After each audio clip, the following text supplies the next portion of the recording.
door and make sure no one's out there first.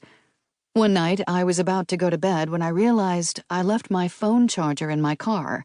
I had put it in my purse that morning because the one I had at work broke and only just remembered it as I left, placing it on my passenger seat. I needed to charge my phone, and I didn't have a reason to be afraid of the 10 yards from my front door to my car parked in the driveway, but I peeked out the window anyway. I was running on such instinct that my hand was already on the lock, about to flip it and open the door, when my brain registered that what I'd seen wasn't normal. I shifted my weight back and looked again, squinting to see in the dim light by the garage we leave on all the time. I saw a man crouched by the front door holding a hammer. He wouldn't be visible from the little window on the front door. You wouldn't even see him until he was right next to you. I screamed for my husband and watched him book it down the drive. I didn't see him get into a car, but he must have gone somewhere. We called the cops and they couldn't find any sign of him. We invested in some floodlights the next day, and no one made fun of my habit again. 3. Message on the mirror. I was babysitting for a new family in town one night. After the couple left, the kids were playing in the living room, and I went upstairs to use the bathroom.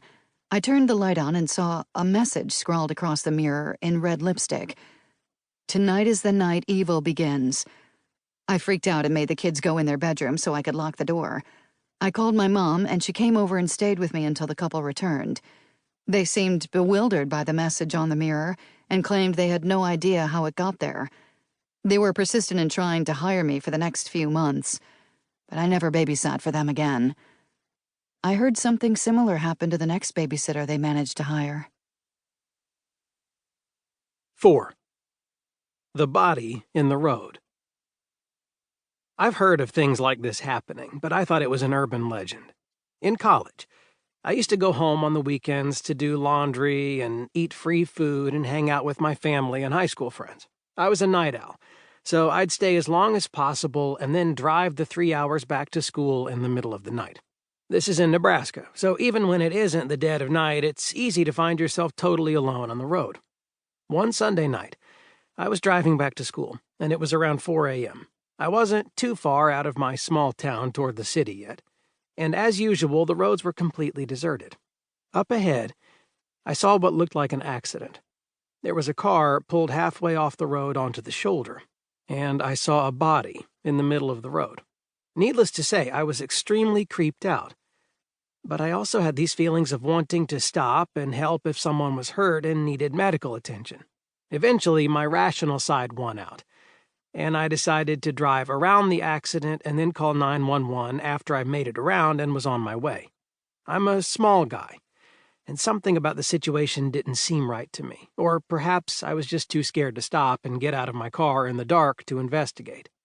I drove on the shoulder on the opposite side of the road, clear from the other car and the body on the road.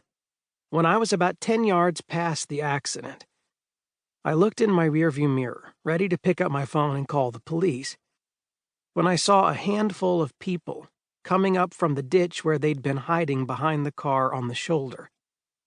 The body in the road was now standing up, watching me drive away. 5. He could see me. I was trying to make friends in my new city, so I went to a party a coworker invited me to. I ended up having too much to drink because I was trying to calm my nerves and have fun with strangers. Uber wasn't a thing yet, so I decided I'd just sleep it off in my car and drive home in the morning. I woke up in the dead of the night, and the city street was so eerie. It had been well populated around bar close when I passed out, but now it was deserted. I could just see by the light of some street lights and the glow of the moon. I wondered for a minute what had woken me up, before I heard a scratching noise on the passenger side rear window. I'll never forget the look on the guy's face who was crouched outside my car, staring at me and trying to get my attention. When he saw me, he grinned and pressed his open mouth against the glass, and then made a chomping motion with his teeth bared and giggled wildly. The worst part was there was nothing I could do. I knew I didn't want to risk driving drunk, but I didn't want to get out of the car and